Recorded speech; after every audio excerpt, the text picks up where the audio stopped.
because he had met Bran, and we saw him. That's when Bran learned that that Robb was king, or no, that Stanley and Rhaenys said Stanley and Rhaenys. Stanley and Rhaenys, my two favorite Baratheons.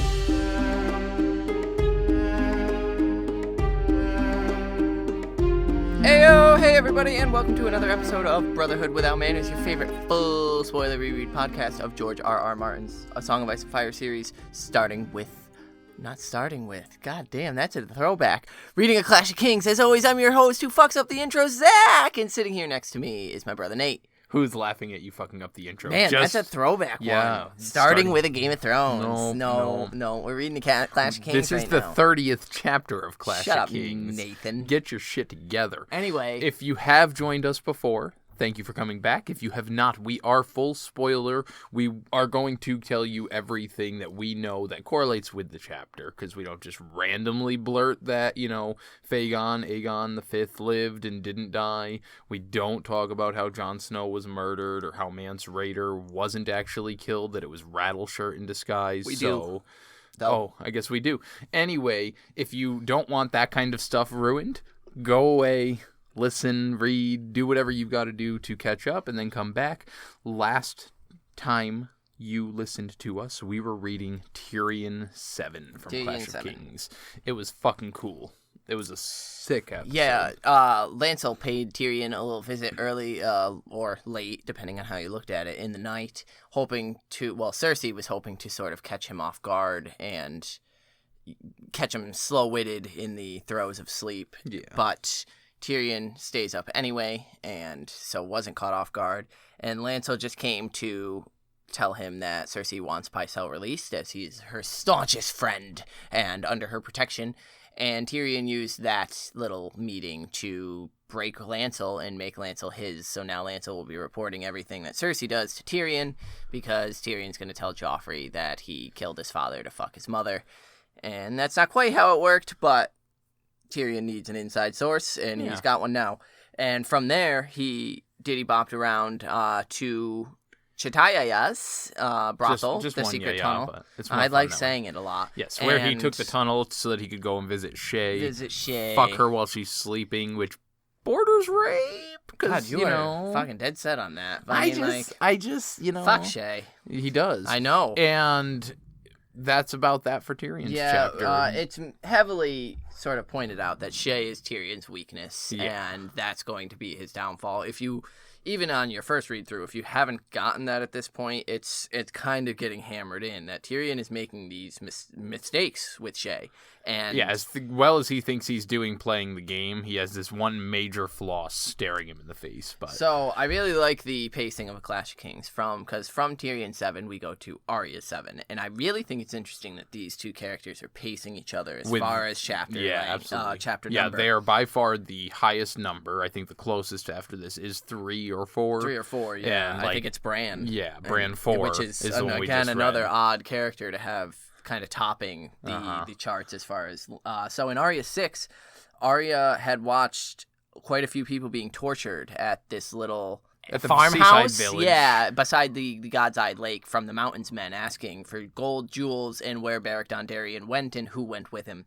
Many people died for it, and then the Mountain decided that they were marching, and they marched for quite a bit, arriving finally at Harrenhal, where Arya was going to be set up in the kitchen and with a nice little cush job, but she had to run her mouth as Arya does, and therefore got sent to Whis. And Whis is a rodent-like creature I picture in my head that just thinks he can sniff out, and seems to be able to, but I think it's more of, kind of like a Weasley-faced worm tongue from Lord of the Rings. Or, Wormtail from Harry Potter. Well, yeah. I don't think he's as sniveling as that. No, not as sniveling. More he's of a Draco Malfoy from, or Lucius Malfoy. Anyway, this Harry episode, Potter references aside. we're reading Arya 7, where she has been set up at Harrenhal for a little bit now. Damn, I love this chapter. Yeah, so this one opens right up with her just kind of explaining the towers, a bit about Harrenhal. Fuck Hair in the Black. Yeah, so we're not going to go too much into detail. Whatever he wanted to name the towers was long forgotten. They are now called the Tower of Dread, the Widow's Tower, the Wailing Tower, the Tower of Ghost, and King's Spire Tower. and Arya slept in the cavernous vaults beneath the Wailing Tower in a little cubby on a bed of straw. She had soap and hot water to wash whenever she liked. At least water, maybe not hot water. Maybe not hot water, but water to wash whenever and soap. But she also, she liked. For the first time in a while, has got a hot meal. Anytime, it's bread, barley stew, and once every fortnight or so, she gets a bite of meat. So it's no harder here than it was walking the miles here. And that's interesting because when you think of Harrenhal and this point in Arya's, especially with a reread, when you think of this point in Arya's chapters of her getting to Harrenhal, it's a dark time. Harrenhal is a dark place. Arya has it the easiest here that she's had it in a long time. And she thinks that. She doesn't need to catch bugs. All she's got to do is clean. And it's hard work, but it's no different than marching for an entire week straight without stopping. So she goes through where everyone else got divided. Hot Pie was where he belonged. That bitch, get that bitch back in the kitchen, make me a sandwich.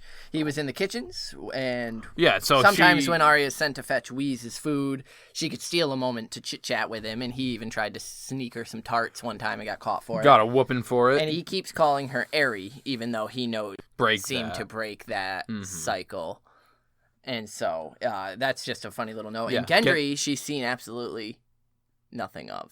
He's been stuck at the forge the entire. Fuck you, man. I guess you're gonna do this podcast yourself. I mean, when you learn to edit, maybe you can.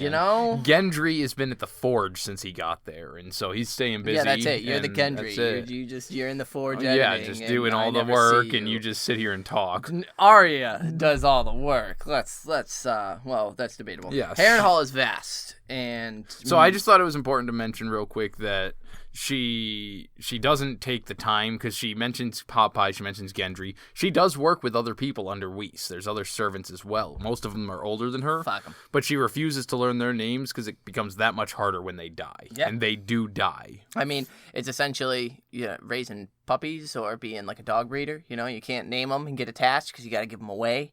And that's sort of how it is. You don't want to know their name and their history, because then when they die, they become a real live person to you. So she mentions how big Harrenhal is. It's just massive compared to Winterfell, which she mentioned on last chapter on her way into it. Lady Went only used 2 of the 5 towers when she was previously inhabiting. And only the bottom few floors of those 2 towers. Letting the rest all go to ruin and decay. Yeah. Then fled. Then she fled, and it was taken over by Tywin. And since then, because her and all of her people left, they need to restock up on servants. She left a small household, but that was not nearly enough to take care of the needs of the Lannister host that has come in here. So now the Lannister army must forage for servants as well as plunder and supplies. This next little line, there's going to be another point where it comes up, but there's rumors that Tywin plans on taking Harrenhal for his seat. This is where who the fuck is dumb enough to think that he would stop sitting at Casterly Rock? Unreliable narrator. And the cool thing is, though, is we're going to get just a fucking laundry list of rumors of he's doing this, he's doing that, he's not doing this. Yep. And who knows how much of it we as a rereader kind of have an idea of how much is true, but... it says that he plans on taking that place as his seat, and so Arya has been tasked with cleaning out the Wailing Tower because he plans on inhabiting it. It's been unoccupied for over 80 years, and he wants it habitable. Habitable? I'm putting the emphasis on a different syllable. Arya was also used to run messages, draw water, fetch and serve food, sometimes at table, but most of her work was cleaning. That is super important, and I want to keep drawing attention to this scrub here, scrub there type mentality with Arya. She's using a lot of upper arm movement here. Wax on? It's very Karate Kid. Yes. She's Mr. Miyagi in herself, keeping herself in shape. Because, she definitely does push it harder, I think, than she needs to. Because she talks about how hard of a job it is. Granted, I think Whis would beat her if it's any less.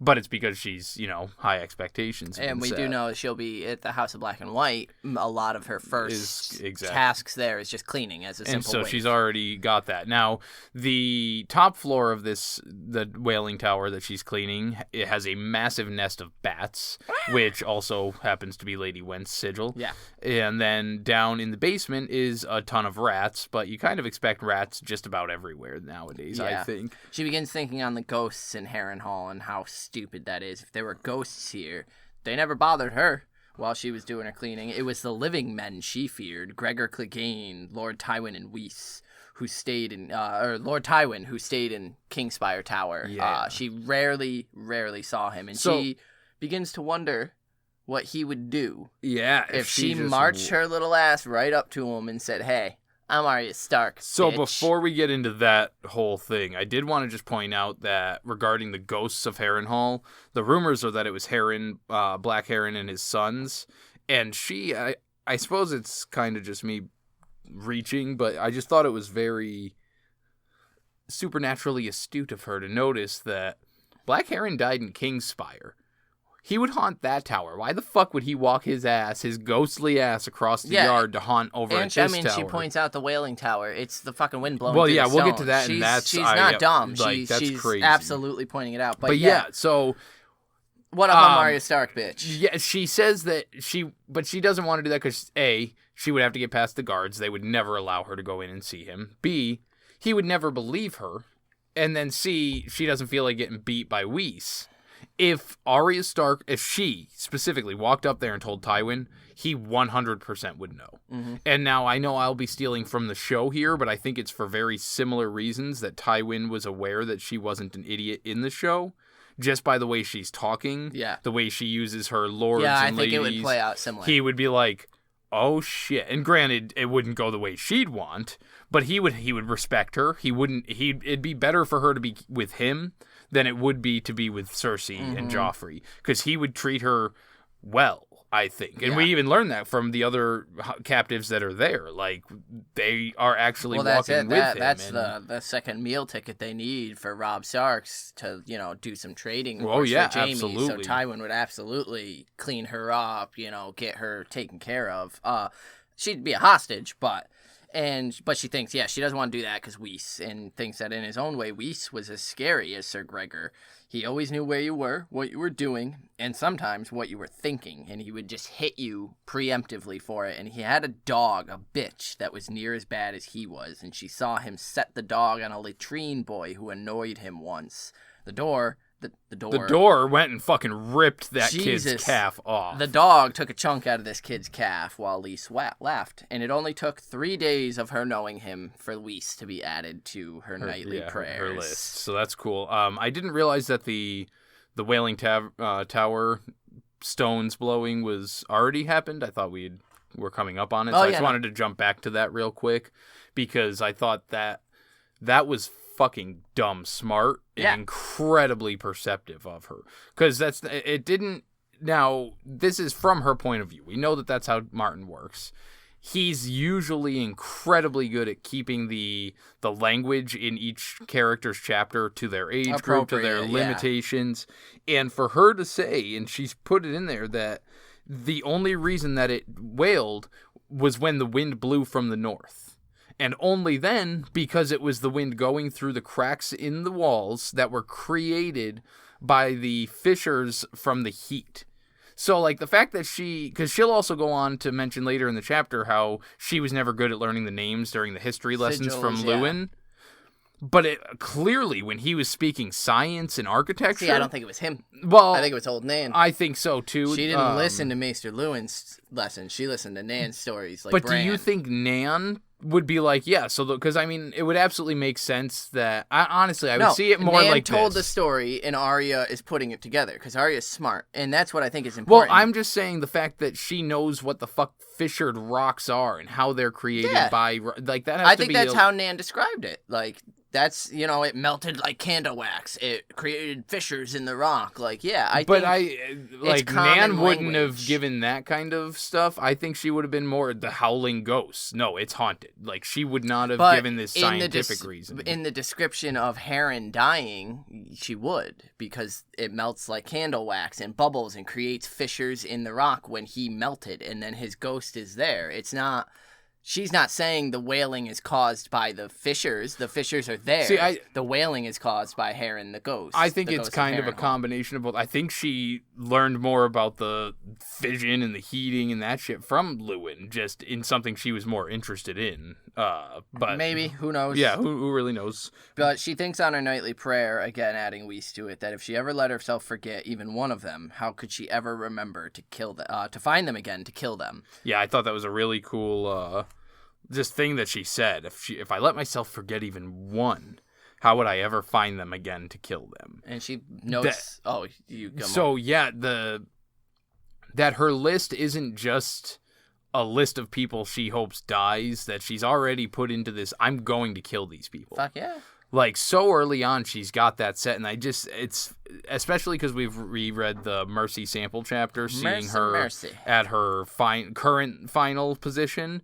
How much of what she's doing now directly correlates to her skills that she's developing in.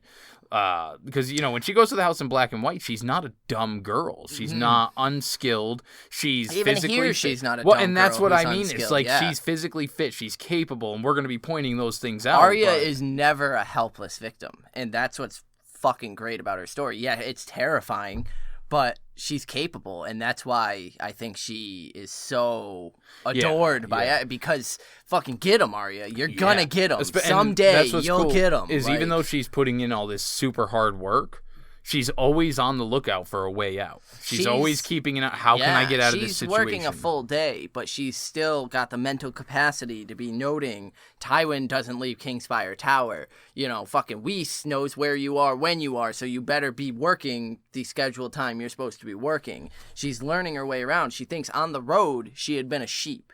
Harrenhal had turned her into a mouse. Yeah, so between the wolf and we skin mentioned that she's got, the other day. Now, something I'm going to get a little tinfoily here, because I do. Like a mouse, she kept to the crannies and the dark holes of the castle, scurrying out of the way of the mighty. Now, my tinfoily stuff here is we're seeing exactly how a mouse can sneak around and dart around. Don't even fucking do it. And I think this is perfectly acceptable to do this. A mouse is sneaky. They're very quiet. They're able to get in and out of places, and she's drawing a lot of attention to that.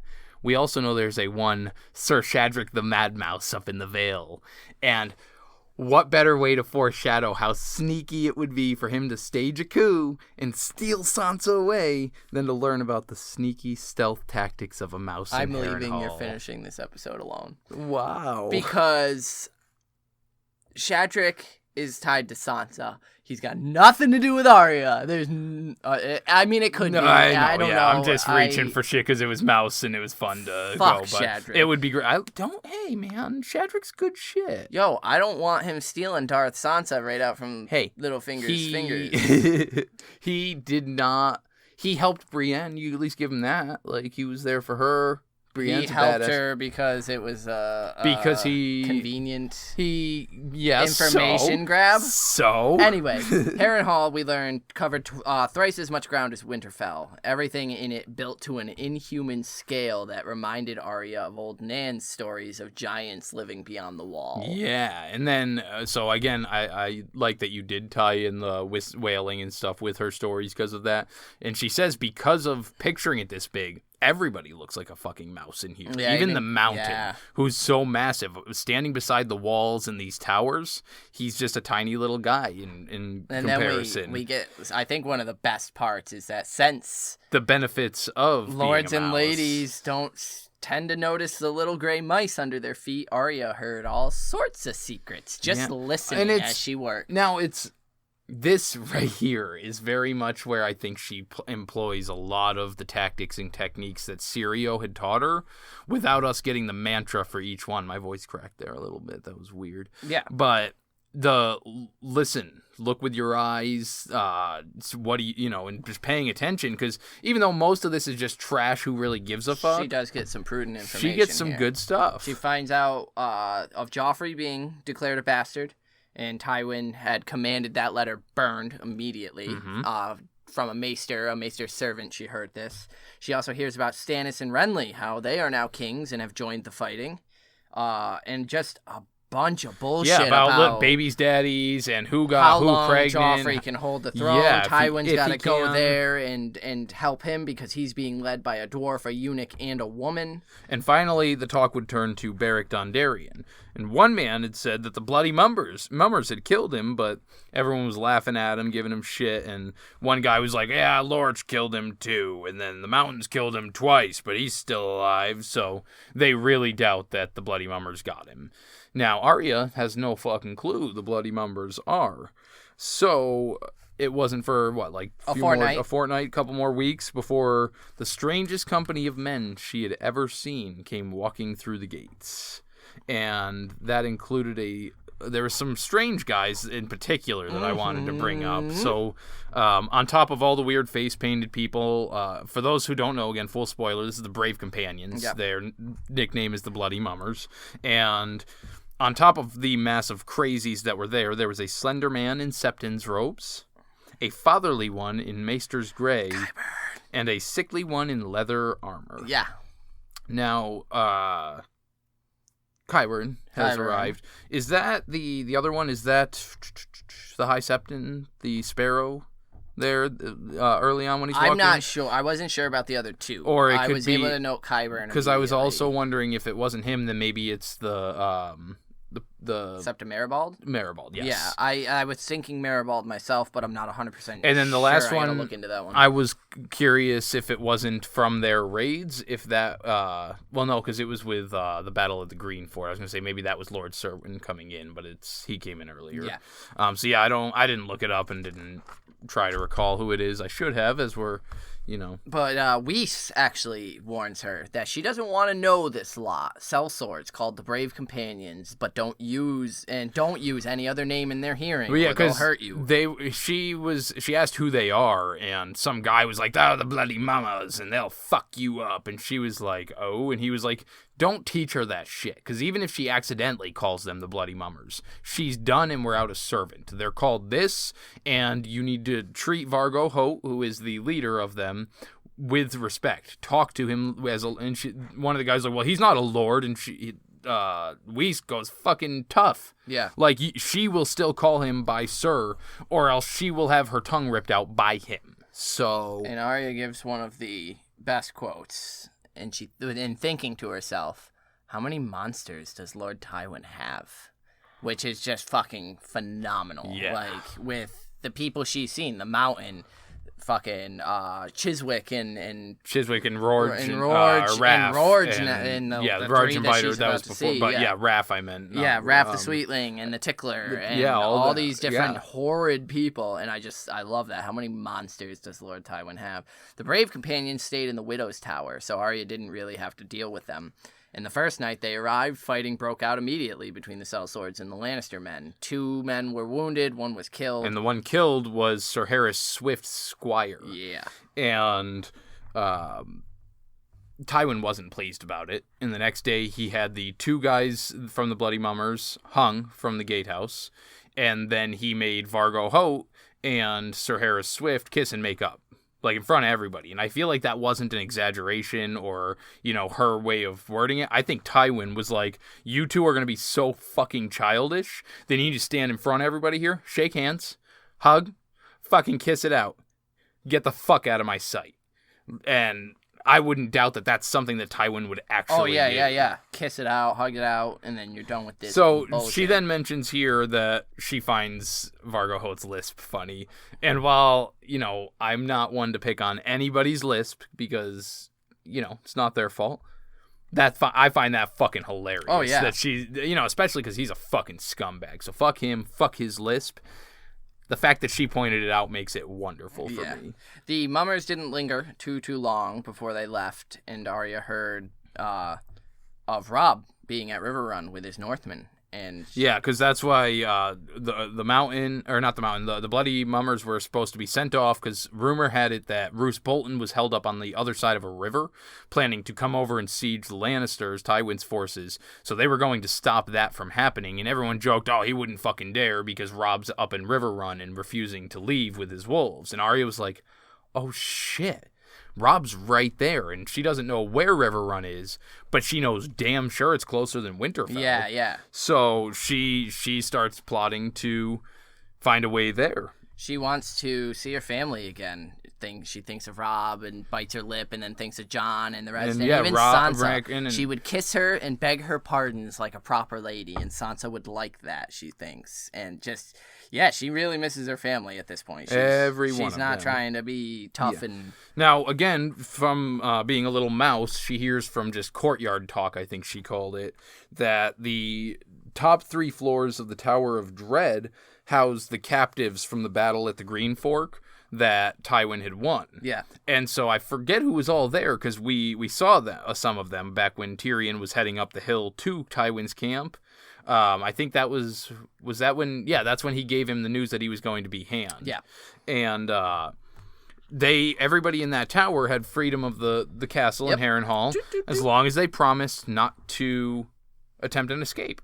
Now, again, I'm so surprised with, and maybe it's just because of our awareness of like the Red Wedding and the betrayal and shit, but they're treated so well, just like Theon was in Winterfell. These people are from Tywin and Ned. You see these hostages are go. You want to train in the yard? Here's some weapons. Train in the yard. You want to go and do this? Do that. Don't try and escape. If you try and escape, I'm gonna fucking shoot you with an arrow. There's no guns. And so it's neat to me that just based on the vows of these men, I vow I will not run away. I'll stay here as your captive. Cool. Have fun. Yeah. See you later. Here's an all-day pass. So I also looked it up quick. The 3 confirmed it was Septon Ut, Qyburn, and Urswick the Faithful that were coming in. And so Septon Ut is kind of a nobody. Yeah. But he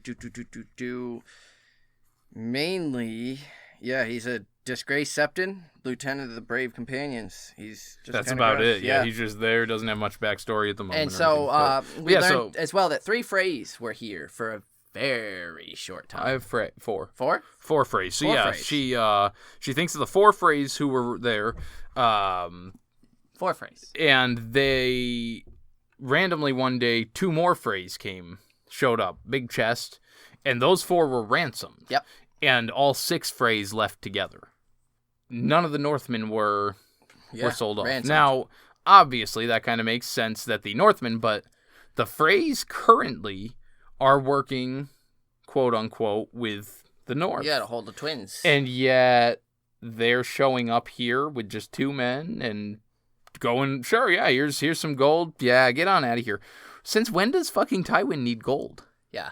Like, since when does he need a chest full of gold? Who the fuck gives a crap about that? Tywin shouldn't.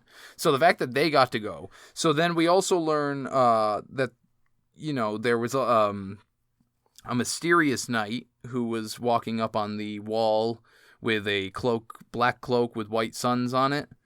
That's Harry Karstark. Yeah. So the brother of Torrin and what's-his-face that got killed, and son of Rickard Karstark. And so he's the one that's actually hostage here that the Hedge Knight wants to make money off of. And she does recognize one of the captives as Lord Serwyn, who she remembers from visiting Winterfell with his son Clay. Who just left Winterfell. For the harvest. Because he had met Bran, and we saw him. That's when Bran learned that Robb was king? Or no, that Stanley and Rhaenys said... Stanley and Rhaenys. Stanley and Rhaenys, my 2 favorite Baratheons. That Stannis had declared Joffrey a bastard due to incest. But we learned that Lord Serwyn, and Arya learns, is abed guarded after having taken an arrow in the battle, and she is desperate to get to him because maybe he'll be honor bound to help her see her home, maybe even hire some of Lord Tywin's sellswords. So this part, that specifically, she's Sansaing this. Yeah. She is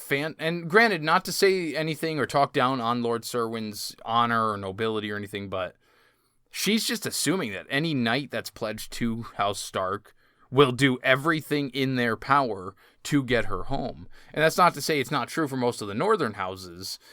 I just saw it like Sansa sees the songs. She thinks that all these knights are great. He's a big lord. He's going to do it.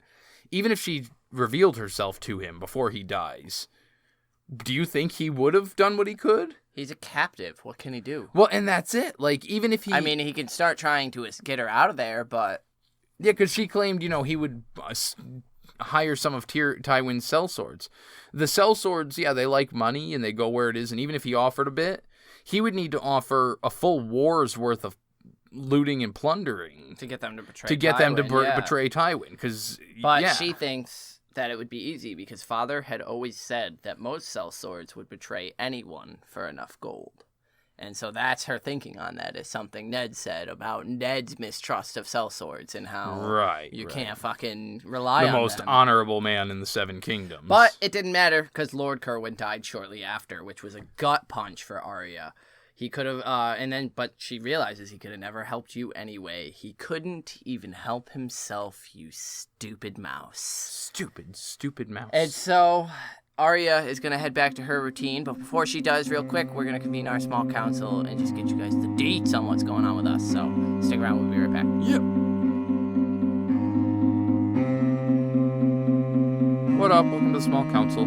We are going to give you our socials. That way, if you would like to add in an inductee to the end of chapters, or for old past chapters, we can reread those inductees on the Small Councils. So if you would like to write any questions, comments, or inductees, the best place to do so is our email, withoutmannersbrotherhood@gmail.com. We can also be reached on all the social medias. So facebook.com/brotherhoodpodcast. I'm on Twitter, Carstark92. You're on Twitter @MannersWithout. That's also the Instagram is MannersWithout. We have a website. Yeah, our website is brotherhoodwithout.com. You can find all of our episodes on Spotify, iTunes, Apple Podcasts, whatever you want to call it. So if you could leave rates and reviews, subscribe, that's always great. We appreciate it. Also have a Patreon. Patreon.com/withoutmanners. With some Winds of Winter sample chapters up there, which are the most current. We're actually I think we only have like 2 or 3 sample chapters left, and then we'll be moving on to some character analysis episodes up there. You can also, if you use Stitcher, you can get a month's free Stitcher Premium by using code Brotherhood at sign up. We appreciate if you do that. It gives us a little help. You get a little bonus, and it's worth it. So do it. Or don't. Whatever. Either way, we're going to still keep making episodes. So we're going to let you get back to Arya now. Yeah.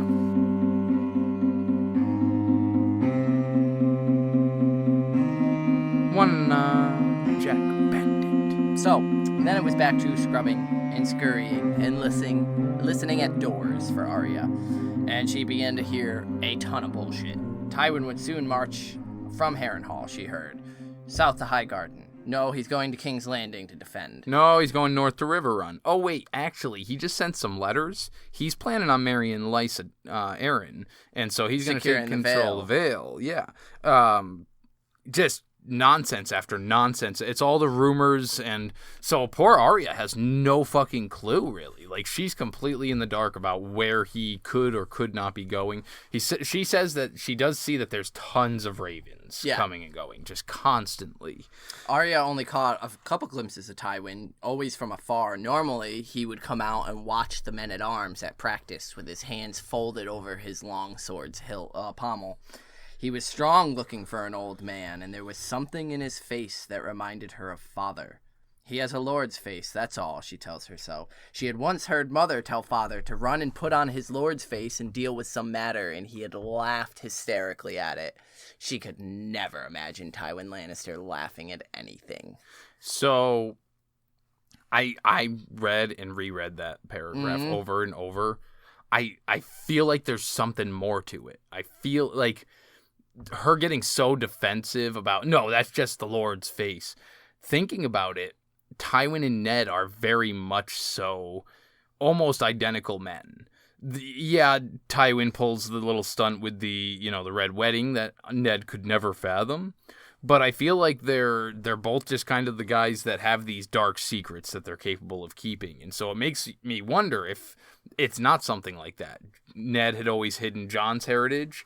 maybe there is some truth to fucking Tyrion's bastardry or something like that, or not actually being... You think he'd be reminiscing on that now, here at Harrenhal? I don't think that she said he was, just that there's something in his face that reminds her of father. And so I don't think it's even necessarily... Because I don't think that Tyrion is a Targaryen. More of the fact that he just is capable of having that kind of a secret in him. Not to mention, he's not a dishonorable man always. I mean, with the red, again, it's always the Red Wedding, but he really does play fairly honorable and know what he's doing amongst the High Lords. But I feel like there's something else there that makes her think of Ned when she looks at him, and I can't figure it out, and I hate it. One afternoon, Sir Amory Lorch rode through the portcullis, and he had few men than he had when he left, and many were wounded. And Arya hopes that their wounds fester and they all die.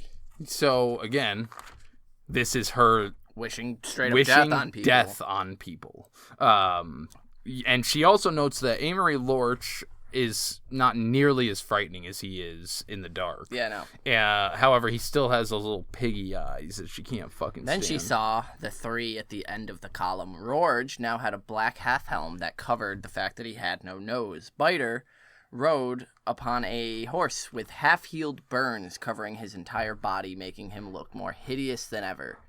Jaqen H'ghar still smiled, ragged, but he at least had enough time to wash and brush out his beautiful hair. Hell yeah. And so she thinks to herself that she should have left them and let the fire have them. Gendry had said to, and she should have. And for a moment, she's scared that they're going to see her. Yeah, but none of them look their way. Jaqen does briefly, but his eyes passed right over her. She thinks.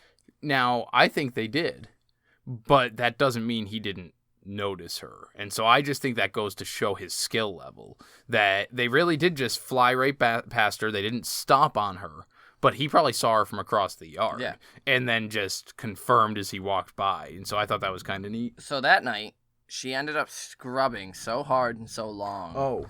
Because I wanted to say there's no way he could have recognized her because he knows Ari, and Ari was a fierce boy with a sword. Yeah. She's just a mouse with a pail. And so I just love her acceptance of these new identities every time, and she's well aware of the fact that she's a new person. Yeah, I think it's interesting that she thinks she's had him fooled. Oh, absolutely, yeah. But he called her girl the first time they met. Yeah, very first time. And so the fact that she tries to correct him here. Jaqen's progressive. Like, you got your pronoun you want to be called? I'll respect that. Okay, girl. Sure. I got you, girl.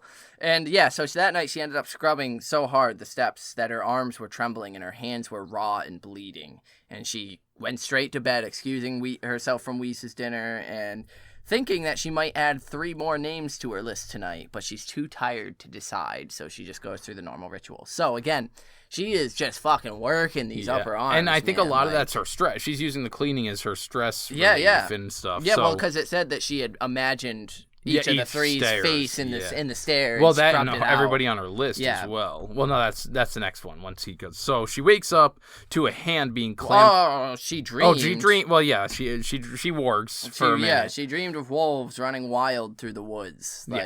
Straight up Nymeria. Yeah, so she's warging. But then, yes, wakes up to a hand being clamped over her mouth, and they whisper in her ear, "A girl keeps her lips closed so no one hears, and friends may talk in secret." Yes. You fucking yell at me every goddamn time. See, but I know how to edit that up. Goddamn time. And so it works just fine. Yeah, and so you fuck off. I'm gonna yours are better. No, I talked it loud. No, because you could turn it up. You just said you could turn it up. Yeah, but you're talking under your breath. I'm not. And you're squeaking like a little girl. Listen to you. Anyway. So, whispers are okay on a podcast because if you edit them, you can turn them up so I don't need to bitch the whole time. Unless your voice sucks and isn't able to be He tells her that... Interrupt me. He's one of them. She should have let him burn. Fuck you, essentially. And he says, well, a man pays his debts, and a man owes 3. And she's like, 3? And he says, the Red God has his due, girl. Only death may pay for life. 3 were taken from him. 3 must be given. Speak the names, a man will do the rest. And Arya gets fucking dizzy with hope. Like, yo, he's offering to help me. Yeah, so she immediately says, get some horses, take me to Riverrun. And he's like, no. 3 lives you shall have, no more, no less. 3, and we are done. so a girl must ponder. And then he gives her a little kiss on the head, but not too long. And then he's gone. And Arya, by the time she lights a candle, it just, the smell, the fragrance of his hair is lingering. And this other lady gets pissed and tells her to shut off the fucking candle. Meaning that somebody was right there the whole time. And her list begins going through her mind, but most are really far away. Gregor left a few nights before with Raph, Chiswick, and the Tickler. Joffrey and Cersei are down in King's Landing, so it's just a scattering thing. But she does, but there is Weiss. Lorch is here as well. And then she kind of falls asleep again. Yeah. And then wakes up, and it isn't long before she starts thinking of that list again. Yeah, she's working through the faces of people she wants dead. And so she's thinking Weiss because he was giving her shit that morning. And then, again, worked all day scrubbing the stairs, picturing each of the Lannisters' faces. Each person on her list is a stair. She scrubs it away. But she then also realized, but we're in war. And so maybe I should just have him pick off some Lannisters, because that's what you do in war. Kill as many Lannisters as she could. But then she realizes that she wants to do that herself. Yeah, she wants to kill them herself. If Father commanded a man killed, he did it himself with ice. Yeah. And so that's her reasoning for wanting to do it herself, which is, in a way, fucking amazing. Like, this honor-bound thing again, that she heard him telling Jon and Robb when they were younger, that the man who passes the sentence, the man who passes the sentence should swing the sword. And we've been hearing that since, like, fucking the prologue, or not the prologue, but the first chapter of Game of Thrones. And I just thought that was super cool that, not only did she hear it, she believes in that philosophy that, if I want them dead and they're at war, then I should do it for, honor's sake and all that. She hid from Jaqen for a few days, unable to make up her mind, and then Sir Gregor returned early with those she hated, and Weiss sent her up to the tower to see if they had any clothing that needed mending.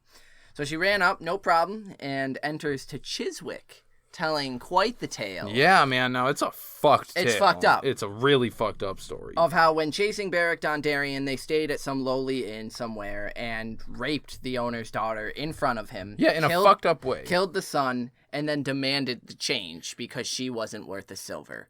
And all of this because the Mountain was so furious that Beric Dondarrion got away that he was just zoning out while the rest of them are being fucks. And then the father of the girl who was raped just asked Sir Gregor to tell his men, hey, tell them to stop fucking touching her. Yeah. And so that was that. Yeah, he took her, and then had the men all took her. And now, I saw this, and it didn't explicitly say it, but I saw this as she was so flustered and upset by that story and Chiswick being that kind of a person, because the story made everybody in there laugh.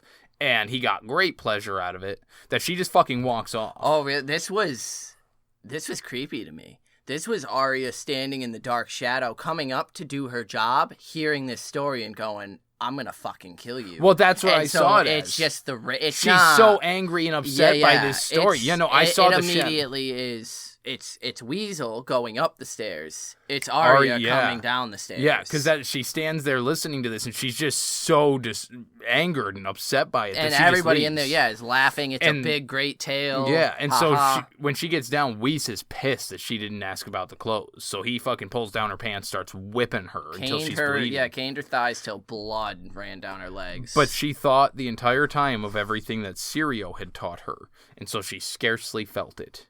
Now, I think a big part of that as well is Yoren. Yoren beat her and showed her what that kind of pain felt like. This girl's been on the fucking road for God knows how many months at this point. She's pretty hardened. Yeah, I'm sure some of the whippings she got from Yoren fucking toughened up her little ass. So 2 nights later, there was a meal that she was asked to help serve at, and it was for the mummers.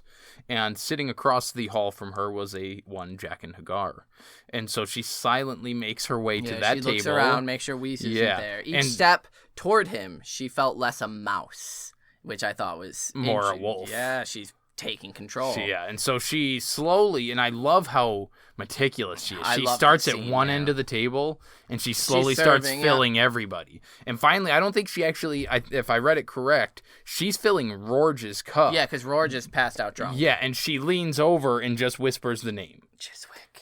And I think that moment not that he hasn't been impressed, but I think that moment cemented for Jaqen H'ghar that she's going to receive a coin and an invitation. Oh, yeah, because she knows what she's doing. Because he told her, you need to think. And then the fact that she didn't just rush straight over to him, run across the hall, hey, there you are. It was this, I'm doing my duty, Chiswick. Yep. And then just moved. And he gave no indication of hearing. He kept, just kind of doing what he was doing. And nothing happened for 3 days. Because, she ran downstairs, didn't want to take her eyes off of him, ran back up because she had to fill her flagon, and nothing. And it was day, and then another day. But finally, on that third day, Weiss comes to them. Well, he's telling a cook that one of the mountain's men fell off a wood wall walk and broke his fool neck. And she's like, drunk? And he's like, yeah, about the same as every other night. Some say it was Heron's ghost that flung him down, and he snorted to show what he thought of that notion. And Arya thinks it wasn't Heron. It was me. She had killed him with a whisper, and she'd kill 2 more before she was through. I am the ghost in Harrenhal, she thought. And that night, there was one less name to hate. Yeah, so, because they didn't actually say Chiswick, we just obviously know through context. Now, she claims to be the ghost of Harrenhal, and I asked you earlier and didn't get a real answer. Do you think that there's any potential that the timelines just aren't lined up the way we think, and she also is the ghost in Winterfell? No. The one that, the cloaked man in Winterfell that Theon passes. Oh, no. I think that's fucking Jaqen H'ghar. One of the, it's either Jaqen or yeah, it's one of the faceless men. I don't know if it's Jaqen H'ghar here, this same faceless man. So next, do you think there's any correlation? Because as we know, Theon has a chapter titled Ghost in Winterfell. Well, that's yeah. Do you think that there's some kind of a tie there? That she's the ghost of Harrenhal, he's the ghost of Winterfell? I think the tie is Jaqen. Is Jaqen being that ghost there. Dude. Yeah, that's it. It's Jaqen H'ghar. And this is fan theory stuff, obviously, but Theon has an encounter with a man who's hooded, who has a very similar description to the shape change that Jaqen H'ghar, the face Jaqen takes leaving Arya here at the end. Yeah, and then we see an old town. And then it pops up again. There's a helicopter, so if that picks up, we apologize. But goddamn police doing their job and everything. But yeah, I think the same descriptor pops up again in Harrenhal for Theon as this mysterious hooded figure, or Winterfell, who people think are murdering some of the Bolton men.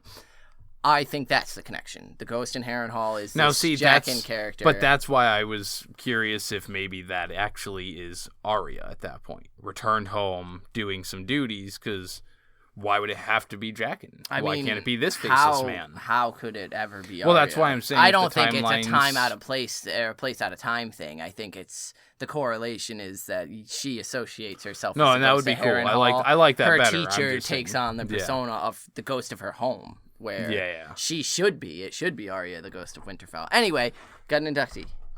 Jaqen H'ghar. Jaqen H'ghar? Yeah, I just threw that one out on the fly. I was trying to think of a clever one, but he's just, I love the way he does things. Any chapter he's in with her, it's fucking cool. That whole moment of him waking her up and a girl will keep her lips closed so friends can talk in secret, yes? Like, the way that the words are structured so that she feels comfortable enough to not just immediately scream that we're friends. And so that's why I'm doing this. Let's talk quietly.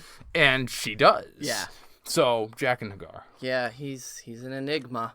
Mine's going to the lady that told Arya to turn out that fucking light. Because that's me getting woken up in the middle of the night with a light. Like, this lady's just trying to sleep, and Arya's like, let me just, and she's like, yo, like, it's fucking 3 a.m. Come on. So that lady. That makes sense. Arya's not the only one scrub herein and scrub therein. Like, people are trying to survive here, and you need a good night's sleep for that. So, to the unnamed lady who was awoken in the middle of the night due to Arya and Jaqen's little rendezvous meeting. Well, technically, it was only due to Arya because she felt the need to turn. Well, yeah, but and I also like, as you pointed out, the fact that this lady was sleeping right there, and Jaqen H'ghar was able to come up. So those are our inductees. We did get an inductee from Julian in France. So, as always, we appreciate you writing in, Julian. He says, "Hello, guys. That was a nice chapter again. He still liked how Arya is very conscious of her surroundings and people, yet she got a bit cocky at the end. I am the ghost of Harrenhal.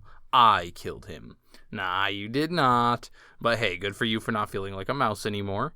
By the way, do we have a big clue that the Lannisters and the Freys made an alliance in this chapter? They bargained 2 prisoners while no one from their foes dared make an offer, or so it seems. And the Freys took off with their 2 men. Interesting little clue. His inductee is also going to be Jaqen, first victim. Took longer than I would have expected, but still. Good day to you, Valar de Harris. So that was, something I was kind of touching on briefly there is they've definitely got some kind of relationship, the Freys and the Lannisters. Oh, yeah. Because they showed up. Tywin doesn't need that gold. This could be the start of something new.